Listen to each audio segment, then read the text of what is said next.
आज आपण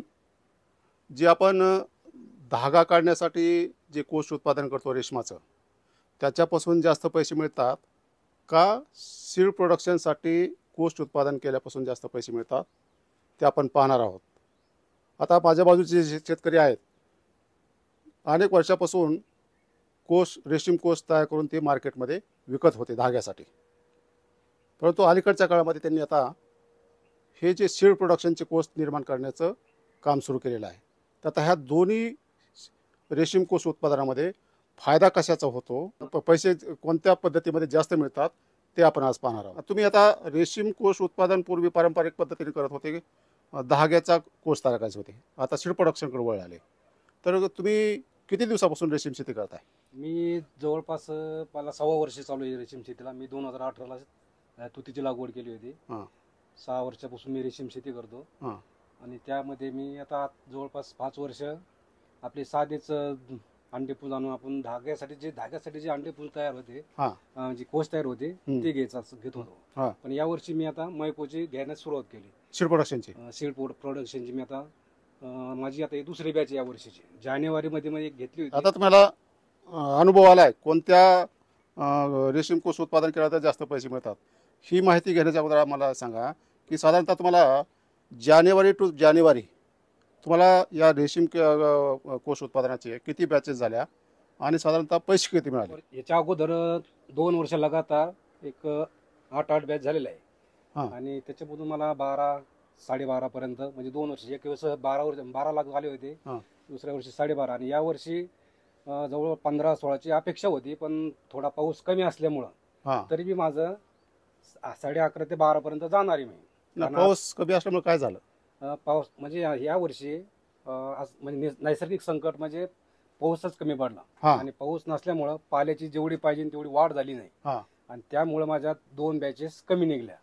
आता या वर्षीची माझी ही 8वी बॅच चालू आहे. म्हणजे जानेवारी पासून तर हे जानेवारी, समजा 8 डिसेंबर म्हणजे आज 2 जानेवारी, तर माझ्या 8 बॅच झालेल्या आहे. त्यामध्ये म्हणजे अजून समजा या वर्षी जर पाऊस पडला असता तर अजून 1 किंवा 2 तर फिक्सच अजून बॅच तयार झाल्या असत्या. जानेवारी ते हे जानेवारी तर मला 8 बॅच झालेल्या आहेत माझ्या आतापर्यंत. 8 बॅच मधून मला जवळपास 8.5 ते पावणे लाख रुपयाचं माझं उत्पन्न पहिलं आलेलं आहे. आणि ही जी बॅच चालू बॅच आहे हिची अजून ही सीड प्रोडक्शन बॅच आहे, हिचा अजून विक्री आता म्हणजे उद्या मी वेचणे करणार आहे आणि परवा मी मैको कंपनीला देणार आहे. तर याच्यापासून मला जवळपास 2.5 ते 3च्या आसपास, 3 लाखाच्या आसपास मला याचं उत्पन्न मिळणार आहे. किती अंडेपुंज होते?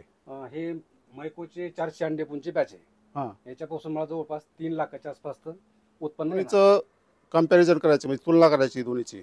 तुम्ही जे कोष धाग्यासाठी कोष तयार करत होते ते साधारणतः कितीची बॅच घेत होते, म्हणजे किती अंडेपुंज, किती कोशाचं उत्पादन येत होतं, साधारणतः भाव काय मिळत होता आणि त्याचे पैसे किती होते, आणि तसंच याचं पण सांगा. मी साधेची 3, आता याच्या अगोदरची माझी साधेची 300 अंडेपुंजची बॅच होती. त्याच्यामधून मला 3 क्विंटल 7 किलो माल मला भेटला. आणि भाव मला वाटतं 465 रुपये किलो याप्रमाणे मला भाव लागला. त्याला 1,45,000 रुपये माझे त्या पट्टीचे आले मला मागच्या बॅचचे. आणि ही जी आता मैकोची 400 अंडेपुंज आहे, हिच्यापासून मला कमीत कमी 2.5 ते 3 लाख रुपये भेटणार आहे.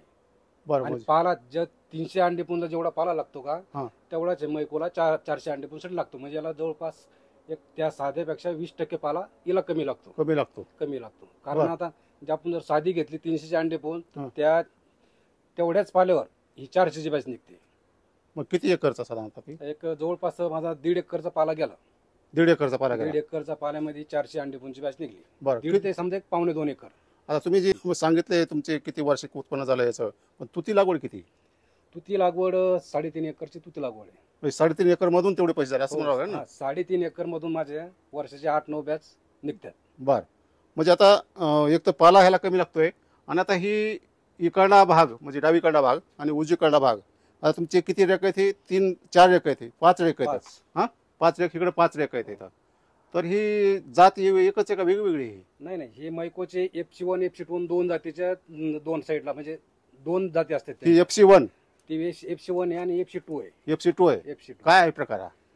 तर ते आता आपल्या समजा ते आपण जे साधे बॅचचे जे चौकी हा. म्हणजे आळ्या ज्या आणतो हा. त्याची जे अंडी तयार होतात हम्म. ते FC1 आणि FC2 याच्यापासून ते क्रॉसिंग करून मैको कंपनीमध्ये ते क्रॉसिंग करून त्याची अंडी निर्मिती करतात आणि तेच अंडे पण चॉकी सेंटरकडे जातात आणि शेतकरी विकतात. हा मग ते चॉकी सेंटरवाल्याचे शेतकऱ्याकडे शेडवर येतात. शेतकऱ्यांनी सांगितलं, पण मी थोडं विस्कटून सांगतो.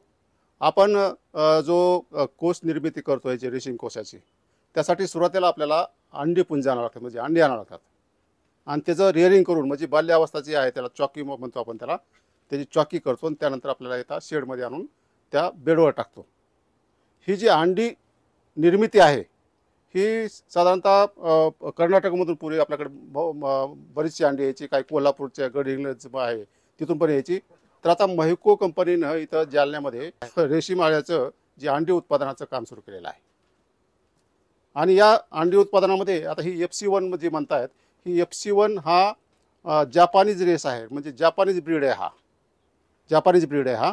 आणि आणि हा जो डाव्या साईडचा आहे तो चायनीज ब्रीड आहे, म्हणजे चायनीज रेस आहे हा. आता ह्या दोन्हीपैकी एक नर असणार आहे आणि एक मादी असणार आहे. आता ते आपण सांगू शकत नाही, त्या कंपनीला माहिती असणार आहे ते. तर ही ज्यावेळेस कोश आपण काढतो आणि त्यातून नंतर आपल्याला तो कापल्यानंतर प्युपा निघतो, म्हणजे त्याला कोश म्हणतो आपण मराठीमध्ये, इंग्रजीमध्ये त्याला प्युपा म्हणतात. आणि ह्या प्युपा काही दिवस ठेवल्यानंतर त्यातून फुलपाखरं निघतात. मग ही जी नराची फुलपाखरं आणि मादीची फुलपाखरं त्यांचं त्या प्रयोगशाळेमध्ये एकत्र ठेवल्यामुळे मिलन होतं आणि त्या मिलनातून अंडी तयार होतात आणि ही जी अंडी आहेत ती नंतर शेतकऱ्यांना किंवा चॉकी रिअरिंग सेंटरवाल्याला ते विक्री केली जातात. म्हणजे एक अंडी विकण्याचं आता महाराष्ट्रामध्येच एक सेंटर नवीन निर्माण झालेलं, बरोबर आहे. तुमचं 100 अंडी पुंजाचं कोशासाठी म्हणजे धाग्यासाठी जो कोश आहे त्याचं किती उत्पादन येतं आणि ह्याचं किती येतं? साधे जे धाग्यासाठी कोश असतात का, तर 100 अंडी पासून 100 किलो माल निघतो. आणि त्याच्यावर ते भावावर अवलंबून आहे, जे उत्पन्नाचं म्हणता ना ते भावावर अवलंबून आहे. समजा आता सध्याच 450 ते 500 रुपये केजी भावाचा रेट चालू आहे. तर त्या हिशोबाने समजा एक 50,000 रुपये धरले आपण एका 100 अंडी पुंजसाठी 50,000 रुपये आपल्या साध्या जे धाग्याचे कोश असते त्यासाठी उत्पन्न भेटतं. आणि 100 अंडी पुंज जर मैकोचे असले त्याच्यापासून आपल्याला एक 60 किलो कोश निघतो. 60 किलो जरी म्हणलं तरी आपण भाव कमीत नाही काही जास्त 1100-1200 रुपये भेटतोच आपल्याला. जर पिपेशन जर 90च्या पुढे आलं तर 1100-1200 आपल्याला भाव मिळतो.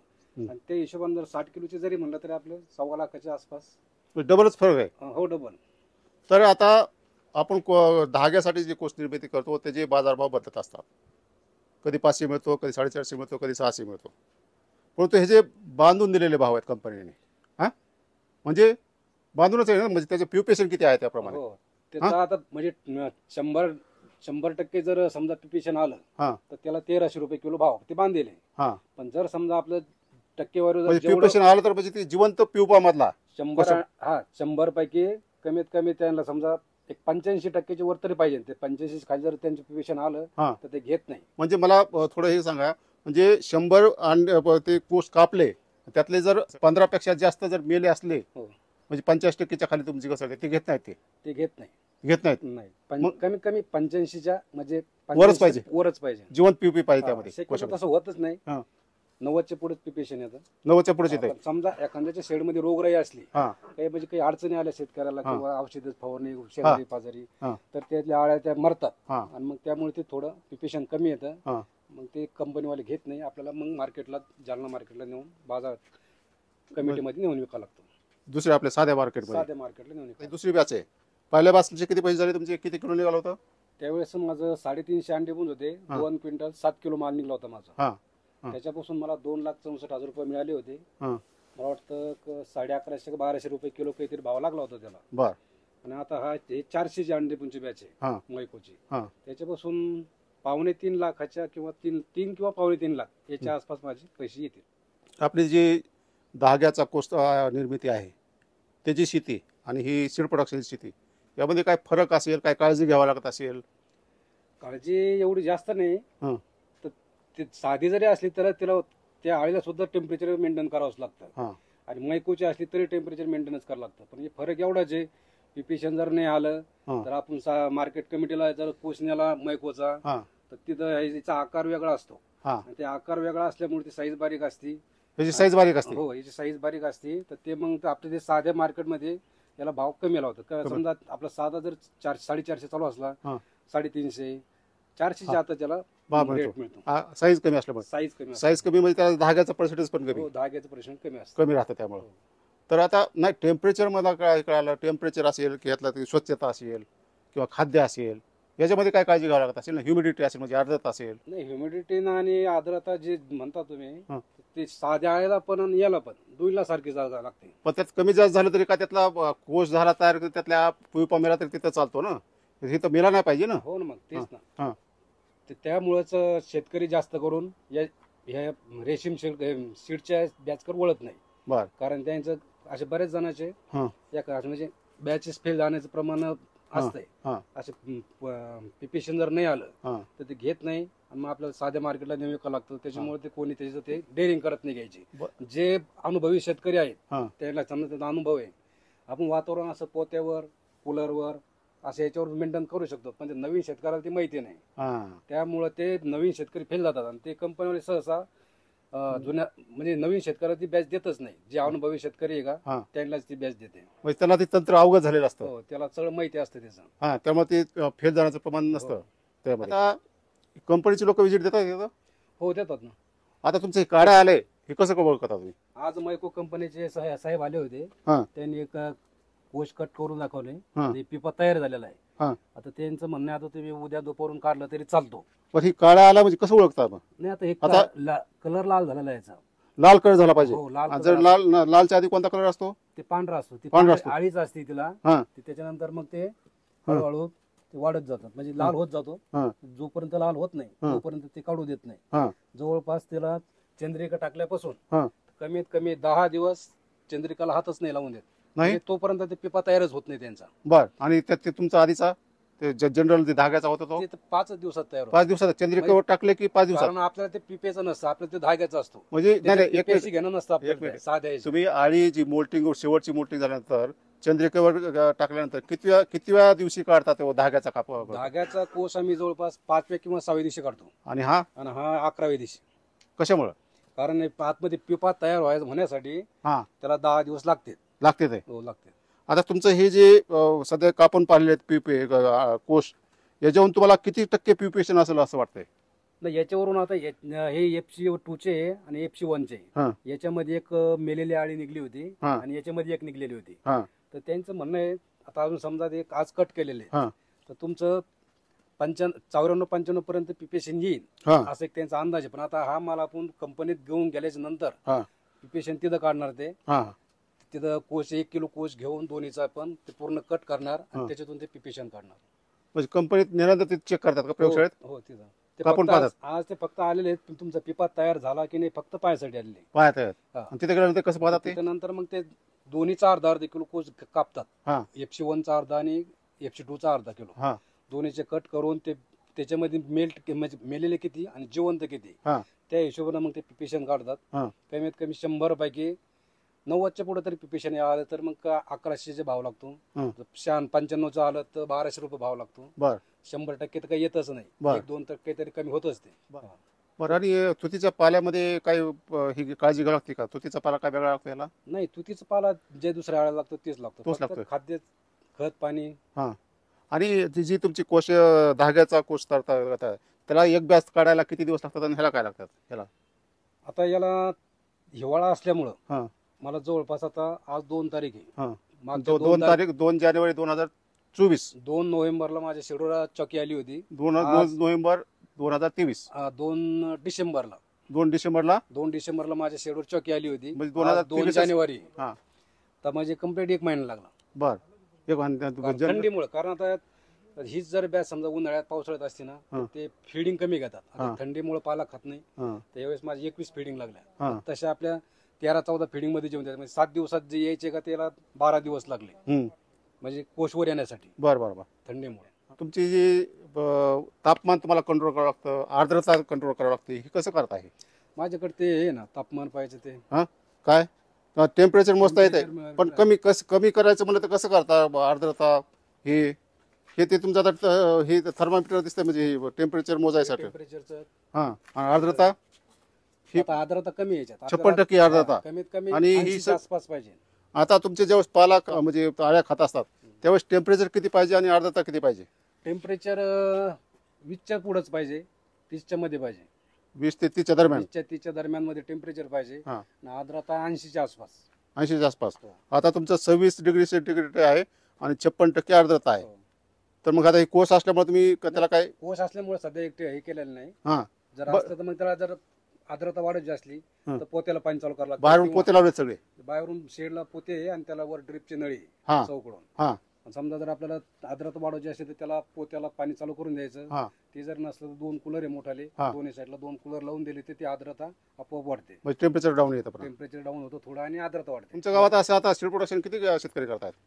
आता माझ्या गावामध्ये सध्या 12 ते 13 हजार चालू आहे. हा. आणि जे आता लागवड केलेली भरपूर आहे हा. आणि नोंदणी केली 100च्या वर जवळपास आकडा गेलेला आहे. नोंदणी म्हणजे काय याची? म्हणजे हे मनरेगाच्या अंतर्गत आता जी तुती लागवड करायची. ती लागवड करायची आहे. हा. तिची आता यावर्षी 100च्या वर एक शेतकरीची नोंदणी झालेली आहे. पण ह्या तुतीला आता बरेचसे शेतकरी आता तुतीकडे वळतात की कमी पाण्यावर येतं म्हणून वळतात का? बरोबर आहे का ते? कमी पाण्यावर येतं वगैरे काय असं काय? नाही ना, बॅच घ्यायची म्हणलं तर पाला पाणी लागतंच. नाही पण इतर ऊसापेक्षा मोसंबीपेक्षा फक्त समजा आता पाऊस नाही पडला, पाणी नाही पडलं, समजा जास्त विहिरीला पाणी नाही हा. तर ती बाग वाळत नाही. हा. त्याला पाणी जर नाही दिलं ना आपण हा. तर ती बाग वाळत नाही. जर तुम्हाला बॅच घ्यायची असली तर त्याला पाणी देणंच आहे. देण्याचं आहे. कारण ते पाला जर सुकलेला असला तर ती आळी बनत नाही हा. आणि मग ते बॅच सक्सेस होत नाही. म्हणजे तुम्ही साध्या म्हणजे कोष निर्मितीचं जे रेशीम उद्योग होता तुमचा धाग्या निर्मितीचा, तर तो अत्यंत चांगल्या पद्धतीने तुम्ही करत होता. त्यात तुम्ही जे कौशल्य आहे ते मिळवलं होतं. त्यामुळे तुम्हाला ह्याच्यामध्ये काय अडचण त्यामध्ये गेलेली नसेल आणि चांगल्या पद्धतीने करताय तुम्ही. नाही, मला काहीच अडचण नाही. कारण माझ्या आता जवळपास 6वं वर्ष चालू आहे मला, म्हणजे झाल्यासारखं 6 वर्ष झाले मला. हा. तर माझ्या 36-37 बॅच झाले आतापर्यंत. हा. कारण मला याचा रेशीम शेतीचा पूर्ण अनुभव आलेला आहे. हा. आणि बॅच माझे आता पहिले सुरुवातीला नवीन असल्यामुळे 4-2 बॅच फेल गेल्या सुरुवातीला. पण आता त्याच्यानंतर आता पूर्ण अनुभव आलेला आहे. आता बॅच फेल जाण्याचं काहीच कारणच नाही राहिलं. साधी जरी घेतली मी तर मला पैकीच्या पुढेच माल निघतो. 100ला 100च्या 10 होत 5 किलो वरच निघतो. बरोबर. आता सांगा तुमची तुती किती म्हणले? 3.5 एकर आहे का? 3.5 एकर. 3.5 एकर मध्ये समजा तुम्ही कापूस लावला असता किंवा तूर लावली असती, त्याचे किती पैसे झाले असते आणि हे जे किती होत आहेत ते सांगा. आता 3.5 एकर मध्ये जर या वर्षी कापूस असता, कारण या वर्षी पाऊस कमी होता यावर्षी. 2023 मध्ये पाऊस कमी होता. आमच्या गावामध्ये एक 2 क्विंटल एकरी एवढाच कापूस झाला. जाऊ द्या तो 2 एकर 2 क्विंटल म्हणजे आवश्यक होतं यावर्षी. एकरी 2 क्विंटल कापूस म्हणजे तुमचा 7 क्विंटल 7-8 क्विंटल आपण धरला. आणि क्विंटलचे भाव 7,000 रुपये चालू आहे. आणि त्याच्यात खर्च अर्धा. परत त्यात खर्च अर्धा. पण आता ह्याच्यामध्ये खर्च नाही का? मग खर्च आहे ना याच्यात. याला आता ही 400 पाहिजे माझी. 100 अंडी साठी 10,000 रुपये खर्च आहे. चॉके म्हणजे आळ्यांचे पैसे, आपले जे पावडर लागते, पेपर रोल हे ते, आणि काही मजुरी, म्हणजे 100 अंडी साठी आपल्याला 10,000 रुपये खर्च आहे. बर. तर हे 400 अंडी मला 40,000 रुपये खर्च आलेला आहे, लेबर सहित, खत सहित. बर. या शेडचा आकार किती लांबी रुंदी? माझं शेड 22 बाय 70 फुटाचं आहे. आता तुमच्या गावामध्ये तसा पाऊस कमीच पडतो तसा थोडा, पण काय आता रेशीम शेती वाढते तुमच्या गावामध्ये? तर जवळपास आमच्या गावामध्ये 100च्या वर शेतकरी तयार झालेले नवीन. कारण लागवड केली तर पहिले 35-36 शेतकरी आहेत. आणि आता ते नवीन लागवड तुती लावण्यासाठी नोंदणी केलेली ते 100च्या वर आकडा आहे त्यांचा. बरं. आणि ते रोज शेतकरी, आम्ही आता एक रेशीम कट्टा तयार केलेला आहे. बरं. आम्ही रोज तिथं संध्याकाळी 6 ते 8 2 तास पूर्ण रेशीम शेतकरी एकत्र बसून त्या रेशीम शेतीविषयी चर्चा करतो. बर. आता कोणाच्या कसं काय म्हणजे बेनं कसं लावायचं त्याच्यावर, म्हणजे तुम्ही एखाद्या जर चॉकी आणली तर तुला मग उद्या त्याचं पावडर कोणतं मारायचं, कसं नियोजन कसं करायचं, पूर्ण आम्ही ते 2 तासात रोज एक ठिकाणी बसून रोज त्याच्यावर चर्चा. म्हणजे नवीन शेतकऱ्याला तुम्ही मार्गदर्शन करताय? नवीन शेतकऱ्याला. आता माझीच बॅच नव्हती तर आमच्या गावामध्ये 6 ते 7 नवीन शेतकऱ्याचे आली होती, म्हणजे चॉकी आणली होती त्यांनी. तर मी सकाळ आणि संध्याकाळ 2 टाइम त्यांच्या शेडवर जायचो, त्याला मार्गदर्शन करायचो. बर. तुम्ही असं करा, तसं करा. त्यांना पूर्ण त्यांची बॅच म्हणजे सगळ्या शेतकऱ्यांचे टोटल पैकीचे पुढंच माल निघला. आपण जसं रेशीम क्षेत्रातून वर आलो तसं आपल्या गावातले सुद्धा शेतकरी रेशीम क्षेत्रातून वर यावं हेच आपल्या मनात. आमच्या शेजारी एक सदाशिव गीते आहे, आम्ही दोघं पण पूर्ण नवीन शेतकरी जे आहेत ना त्यांना मार्गदर्शन करतो. काही जर त्यांना अडचण आहे ते आम्हाला फोन करतात आणि आम्हाला जेवढं माहिती आहे तेवढं आम्ही त्यांना सांगतो. चांगली गोष्ट आहे. तुम्ही म्हणजे जुने शेतकरी इतर शेतकऱ्यांना पुढे आणण्याचं काम करताय आणि रेशीम शेतीमध्ये चांगलं अर्थार्जन शेतकऱ्याचं होतंय हे पाहून आम्हाला खूप आनंद झाला. धन्यवाद.